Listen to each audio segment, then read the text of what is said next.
Hey, what do you do? Is Cats versus Wolves and today I'm making the case for Larry Bird. I realized in my last video there is no reason for me to have a big part of the screen and then the video have like a tiny little part.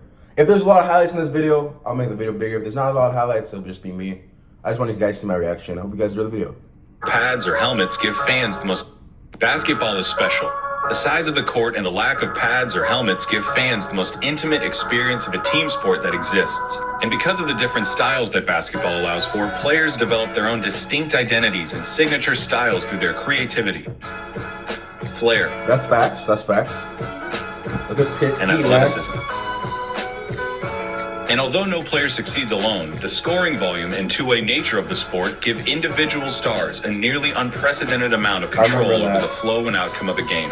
For this reason, players are constantly compared to their peers and to the legends of the past in order to answer the most hotly contested question in the sport: who's the greatest to ever do it? For many, the question is redundant. They believe in only one right answer, their answer. Others might have their own personal stance, but acknowledge one or two alternatives. But I believe that there's much more nuance to the question of greatness and more answers to it than you might think. By my count, there are 8 players in NBA history that have a substantial claim as the GOAT. It's a Tim Duncan choked against LeBron.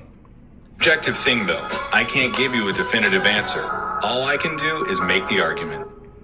So today, I'll be People don't talk bad about Tim Duncan. I will say that because he's very respectful, very humble. Did what he did day in day out, but he did choke against LeBron, and that is unacceptable. We have to hold Timmy to the same accountability as other greats, bro. making the case for Larry Bird as the greatest basketball player of all time.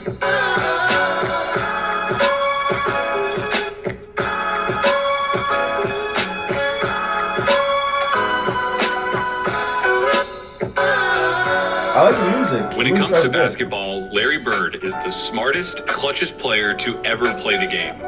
Now, if you don't think that Larry Bird is the greatest basketball player of all time, you probably hate that I just said that. Those are the kind of talking head sport cliches that surely impact the game but are impossible to empirically measure.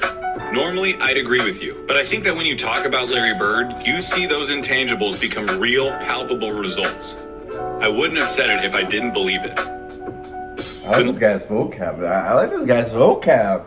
Larry Bird was drafted by the Boston Celtics in 1978. The NBA needed saving. Attendance was in the toilet, the league had few marketable stars, cocaine addiction had several players in its grasp, and most damning of all, playoff games were being tape delayed. Playoff games at the highest level of basketball were being put in the back seat for black and white movies and network reruns. But rather than join the Celtics after being taken 3rd overall, Larry Bird decided to return for his final year at Indiana State, a decision that would prove to be one of the most important in the history of the sport. Bird's final year saw the Sycamores tear through college basketball, going 33-0 before the national championship game. Bird, already claimed by the NBA's most historic and prestigious franchise, had established himself as the generational talent who would inherit the mantle of pro basketball. Indiana State's Cinderella opponent in the story. national championship was Michigan State, captained by the immortal Irvin Magic Johnson. The Sycamores lost the championship to the more talented Spartans in the highest rated game in the history of They lost. Good shit, Magic. basketball at any level still to this day. Very 2022. Okay. Then this was more popular than the Duke UNC game. The stage had been set. The next decade of basketball would be defined by the rivalry between the white hick from French Lick and his Boston Celtics and the black Magic and his Showtime Lakers. The rivalry between Bird and Johnson is entwined into the fabric of the NBA. What did he say? The white hick from French Lick and his Boston Celtics and the black Magic and his Showtime Lakers. The rivalry between Bird and Johnson is entwined into the fabric of the NBA and is worthy of 100 documentaries. In this video, though, we're going to be looking at Bird's claim of supremacy. Here's Bird's basketball resume. His 3 championships come with perhaps the highest collective degree of difficulty of any player's championships. His 3 MVPs came consecutively, making him only the 3rd player to accomplish the feat, along with Bill Russell and Wilt Chamberlain. His 2 finals MVPs are misleading. He was absolutely the best player on the 81 Celtics, but he was only a sophomore, and his 15 points per game in the finals gave the media an excuse to exact a little vengeance on a legendarily difficult interview. His all-star and first-team selections also on a legendary 15 points per game in the finals gave the media an excuse to exact a little vengeance on a legendarily difficult interview. Bro, this guy's a Larry Bird fan. His all-star and first-team selections also come with the caveat that Bird only played for 13 seasons and missed all but 6 games of the '89 season following surgeries on both feet. I can hear you already. A 13-year career, and this guy is supposed to be the GOAT? What color of paint are you huffing, Clayton? Green, obviously. But hear me out. Yeah, Bird's career lasts... Okay, that's what I'm saying. That's why I do like Larry Bird, because let's say 13 years, 12 years of dominance, that is greatness. You measure someone by their greatness. Obviously, you know, he was injured. He couldn't play any longer than he could, so we never got to see him digress as a player, you know, get worse, play when he was older. It doesn't matter, because he did what he did while he did it. So it's understandable. About 2/3 as long as it should have. But what he did in that time was so impressive and so substantial that every basketball fan acknowledges that he's in the conversation as the greatest ever. Doesn't it matter that those 13 years saved professional basketball, delivered a disproportionate amount of memorable moments, defined the golden age of the league, and produced a career by which all other forwards, before or since, are measured? Bird squeezed every drop of talent out in those 13 years and made it seem more like 30. He didn't just leave his fingerprints on the game. He left so much of his DNA in the sport that it needed a cigarette afterwards. There's something to be said about the candle that lasts half as long but burns twice as bright. Those 3 MVP years stack up with any other... Let's see. Points, okay. Assists. Free throw, okay. Field percentage, okay. 3 points. These are good stats. Not great, bro. But why these are better than you think? Actually, nah. It's 26, 10, and I think it was 7. They're amazing stats. Don't get you wrong. But what you're not seeing is the defensive side of the court for Larry Bird, which does make these stats better. You know, because Larry Bird, scored 26 as a fast first player is amazing, as well as the defensive side of the ball. So just because they don't look that good, there is underlying stuff there. Run by any other player. I will put an A+ Larry Bird season up against anyone's. What does an A+ Larry Bird season look like? A full box score, a blowout win, a nearly undefeated record at home, and a play style that can only be described one way: white. Larry Bird isn't just a white basketball player, he's the white basketball player. To describe Larry Bird's game is to thumb through the Hoops dictionary and pick out every cliche about white players. Unathletic, great shooter, good fundamentals, the whole thing. The archetype of a white basketball player is Larry Bird, with one exception. He had an unparalleled understanding of the game of basketball, both as a physical contest and as a mental competition. His basketball IQ... It is facts, though. It is what he's saying is true. You cannot deny what he's saying is true. He is the archetype. Affected everything he did and catapulted his career into legend. Bird was a complete player. Jerry West called him nearly as perfect as you can get. He was the league's first great marksman. He could contort his body to shoot from anywhere on the court, regardless of the level of defense. He pioneered the art of the dagger 3 and was the founding member of the 50-40-90 club. At 6'9", Bird's understanding of angles and... Okay, 50-40-90 club, good accomplishment. I'm not going to lie. I see players like, Steve Nash, Kevin Durant doing it after, and they get a lot of high praise. Being efficient in basketball, in my opinion, is one of the greater things you can do. Scoring as many buckets as you can with less shots. Him pioneering the dagger 3, that is a stretch, bro. People just weren't shooting threes that much. People still didn't shoot threes that much. Then Steph Curry came, and it was a wrap after that. Coordination led to a higher rebounding average than Patrick Ewing, and it made him an impressively adept finisher in his younger years. 86, Bird dropped 47 points on the Blazers, playing the majority of the game left-handed. His lack of quick lateral movement meant that Bird didn't do much when it came to slapping the floor and picking up the opposing point guard, but his size and omniscience gave him the ability to body similarly sized players, read defenses like a free safety, and pick off passing lanes with ease. His passing was transcendent, and I'll highlight it later. And of course you need to know that Larry Bird was a tough MFer. He had a superhuman motor and dove for loose balls like a beagle at the park. He was a willing participant in his share of fights, often precipitated by his league-renowned trash talk. Larry Bird told Robert Reed he got to stay there. He should have stayed in preaching. That was funny. He had 50 points. I was guarding him my rookie year. He looked at me and he goes, "You can't stop me." And I looked at him and I said, "Gosh, boy, you're so confident." He proceeded to score like... That's not what he said. Don't let him lie to you. You think this nigga said, "Gosh, you're so confident"? Hell no. straight points on me. The coach took me out the game. He walks by and he's laughing at me. He was a basketball genius. He'd be a step ahead, a thought ahead, play the game like a chess game. I'd much rather guard Michael Jordan than Larry Bird because you have to play the game as a thinker when you're playing him. You have to get inside his mind. If you put all of us in a room, you know, Magic, Jordan, myself, and Bird probably be the guy who walks out of the room at the end of the day. Did you notice something during those testimonies? Those are some of the best basketball players of... Dude, okay, listen, I'm gonna say this. I'm gonna be a Michael Jordan fan for 5 seconds. None of those players like Michael Jordan. Okay? Compared to who they like more, Larry Bird and Michael Jordan. None of them like Michael Jordan more.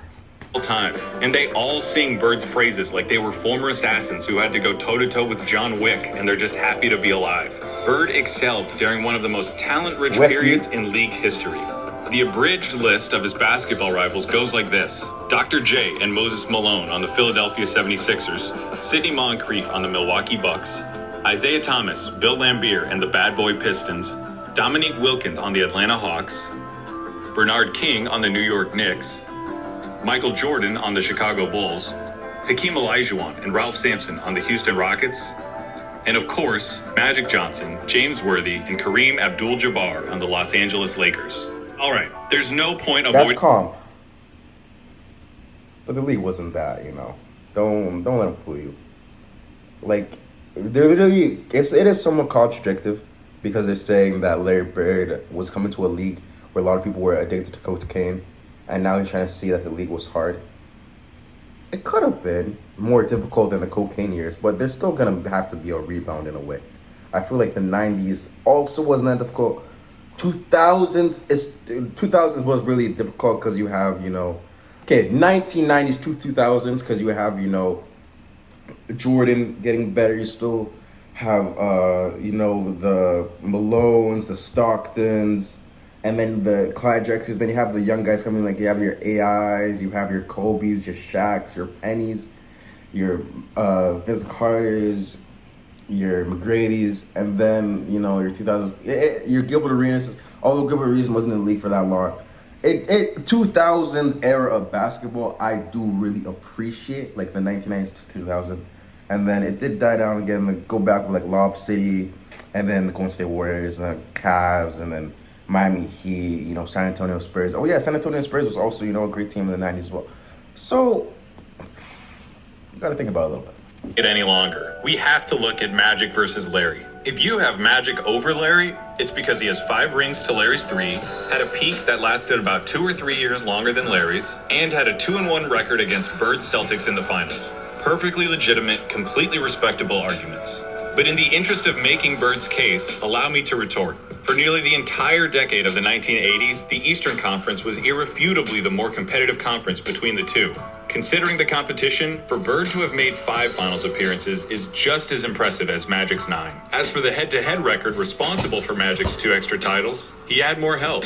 Seriously, the Celtics' Big 3 and the Lakers' Big 3 get compared all the time historically as if they were of equal caliber, but weren't Magic's accomplices just a step above Bird's? No disrespect at all to Kevin McHale and Robert Parrish, but Kareem was the alpha dog on the 71 Bucks and was the best player for at least 2 of the Lakers' 5 titles. There's a Michael Jordan fan watching this video and he just said, It's an accomplishment to go to the finals. I want to hear what you think about it. I want to hear your opinion on that. James Worthy was the #1 pick out of UNC after winning a championship as the best player on a team that had Michael Jordan on it. Throw in the fact that Magic got to be coached by Pat Riley, one of the most brilliant minds in basketball history, and you could say that the Magic Bird argument comes down to one thing: luck. So if their careers come down to luck, the question just becomes who you would rather take.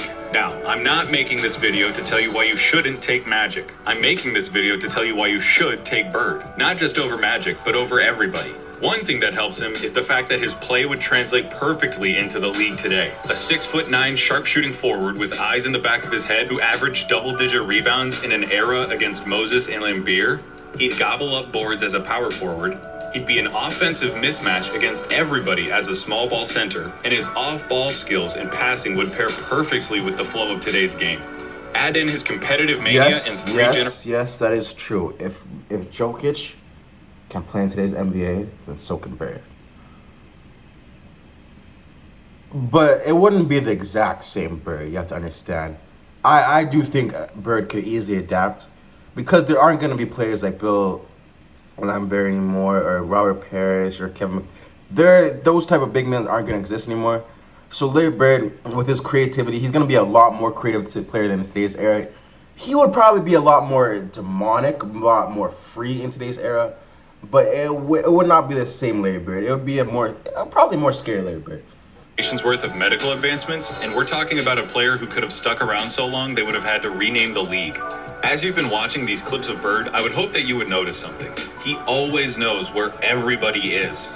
Watching Bird play basketball is like watching those monsters from A Quiet Place that know where you are if you make any noise at all. Bird had a level of clairvoyance that bordered on the unnatural. In '85, he ended up one steal away from a quadruple double after playing just the first 3 quarters. His passing was famously infectious and helped transform the Celtics of the '80s into an... What was that stat? He ended up one steal away from a quadruple double after playing just the first 3 quarters.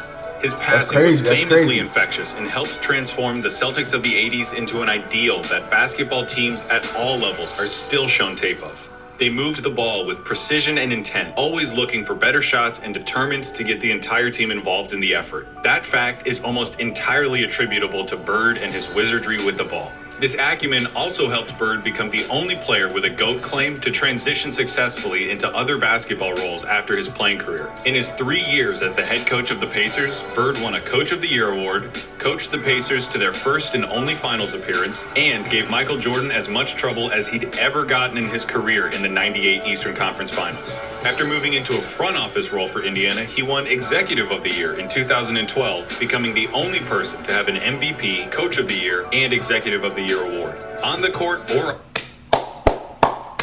That's tough. That's actually crazy. That's crazy. Off of it, inside and out, Larry Bird sees basketball as only he can.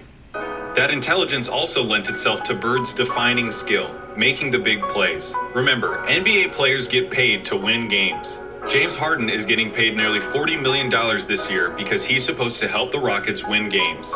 Victory can be achieved in a lot of ways, and the win column doesn't care how it happens. As Mark Sinclair once said, It don't matter if you win by an inch or a mile. Winning's winning.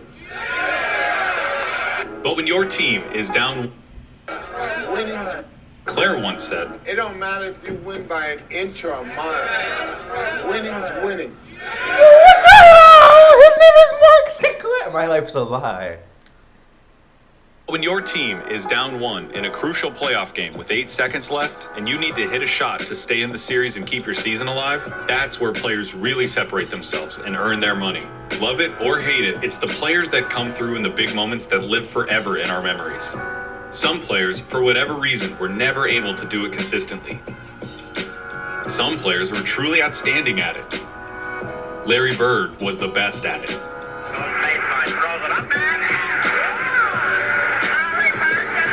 Was he? I don't know. He might have been. I'm not going to give you the stats about his field goal shooting under 2 minutes with a score that's this close, or tell you who has the most buzzer beaters, or any of that. Take that for data. I'm just going to show you clutch moments in clutch situations. 1985 against the Blazers. Bird drops 48 points, including this. Down 1 with 2 seconds left. Inbound pass to double team and Bird. Larry, fake, fall away. Seconds left. Inbound pass to double team One, and Bird. Larry, two. fake, fall away. 1985 against the Hawks. Bird sets the Celtics, Oh my God! Larry, What the? Yo, listen. including this. It's a clutch shot. Okay, it's a clutch shot. Down 1 with 2 seconds left. inbound pass to double team and Bird. Larry, fake, fall away. What is that? 2 seconds.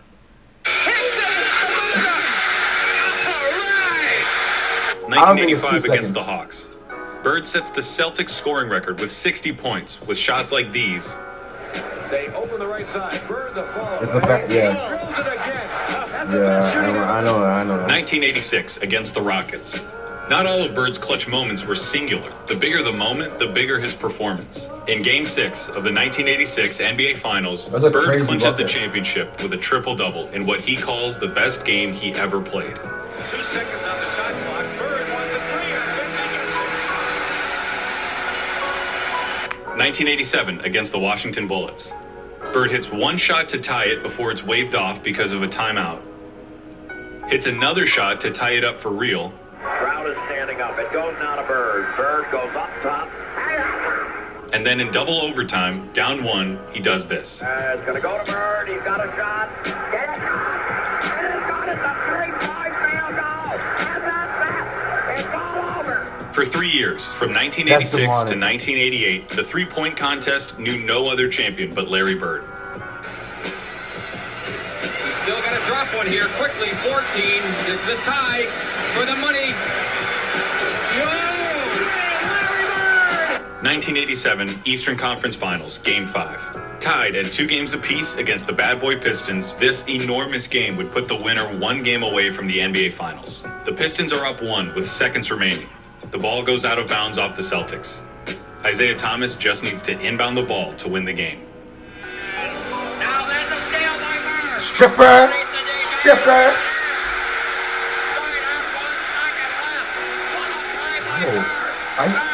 The one thing you realize when you watch like these tapes is like players choke.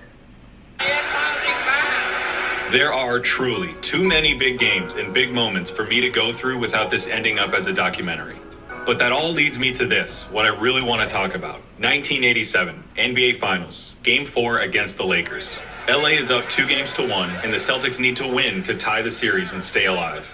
Bird hits a 3 with 12 seconds left to go up by 2. Bird goes for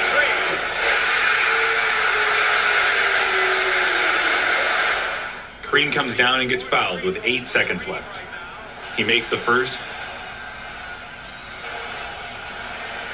but misses the second. LA ends up with the ball with 7 seconds left, down 1 point. In the low post, being guarded by Dennis Johnson. Byron Scott is in the ball game now. Magic hits this, the baby skyhook. Magic with a hook shot. Scores with 2. 2 seconds left, down 1. Dennis Johnson on the inbound. Bird fires it. What do you think happens? I bet it wasn't that. When I paused the tape and the ball was hanging in the air, you thought it was going in. Oh my God! I thought it was a demon. Yo, no, Larry. No, Larry. Why? Why, Larry? Bird fires it. What do you think? Yo, James Worthy. I'm pretty sure this James. What type of fucking? You just got pushed. Get in the weight room, brother. Bird fires it. What do you think happens? I think he missed. I bet it wasn't that. How did I know? When I paused the tape and the ball was hanging in the air, you thought it was going in. Bird thought it was going in. Magic thought it was going in. I've seen this game before, and I still think it's going to go in. But it didn't. Pat Riley said it himself. We got lucky. And that, a missed shot in the NBA Finals, is why he's the clutchest. Because after he makes the big plays, has the big games, hits the big shots, time... Yo, wallahi, if you Larry Bird fans think the same way this guy thinks, bro, I'm sorry, but you've lost your mind. This is pure delusion. He's saying Larry Bird's the GOAT because of a missed shot? Because after he makes the big plays, has the big games, hits the big shots, time and time again, you expect him to hit every shot, to win every game. And in those fleeting moments when he doesn't, when he looks like a mere human, when he looks like everyone else who tries to do what he does, you just can't believe it. That's what Larry Bird did. He made the big plays so often, you thought he was going to make them every time. He helped turn basketball into... You think that about every player. Every single player. That's why you talk shit when players fail. When Kevin Durant didn't hoop in this playoffs, you thought he was ass. When Jason Tatum he scored 10 points, we thought he was ass. When James Harden couldn't get more than 40, we thought he was ass. When LeBron didn't make the playoffs, we thought he was ass.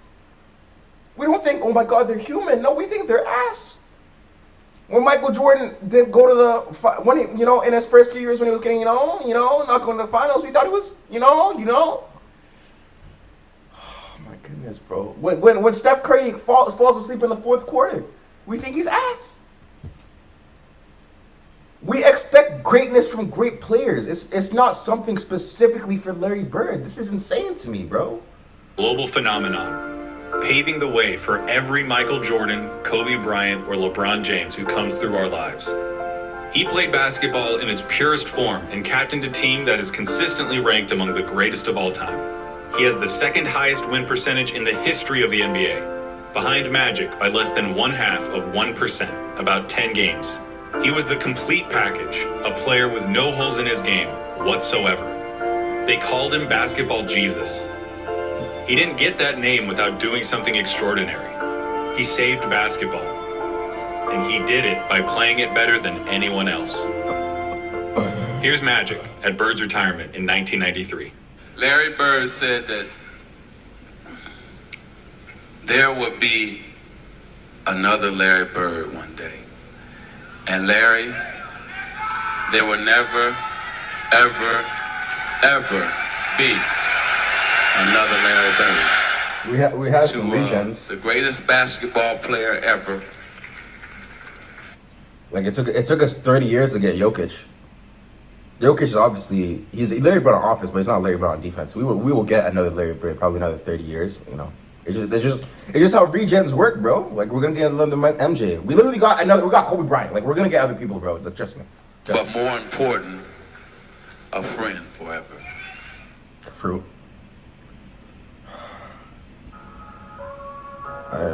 Hey everybody, thank you so much for watching. This was a really fun video to make, and I'm going to continue to make more of them. Okay, listen. I thought it was a good video. This really did not help my opinion of Larry Bird. I had high respect for Larry Bird, but the way Larry Bird had this guy on a string was crazy to me, bro. I knew Larry Bird was good, but the way he's taught this, I don't think he's good I think he's good because he could do it in any era. He's significantly better than his team, than the people around him. He elevated his team to a level they have not seen before. And you guys said that he was doing it to a dying NBA. As well as the fact that he was dominant for a short amount of time, meaning that he did the best as he could do it. As well as, as LeBron spends like so much money in his body, with like the new doctors, new eating plans, all this, Larry Bird did not have the opportunity, so Larry Bird could have done it for longer. So I feel like Larry Bird is a big what if, and I do understand everything needs to go. But this thing was weird, but I can't lie. Hope you guys have a great day. I'm winning today. Maybe a baddie don't know what to say. Maybe a baddie can never complain. Life is so crazy, prepare for the rain. The ones he was loving, they don't feel the same. Guess he grew up going out of a phase. His life is a matrix, you caught in a maze. Ain't get in your bag, we can all elevate. My trust in a few and that shit will not change. Let's stack up these bags, cause I know that I can. Please don't say that I can't. It's all part of the plan.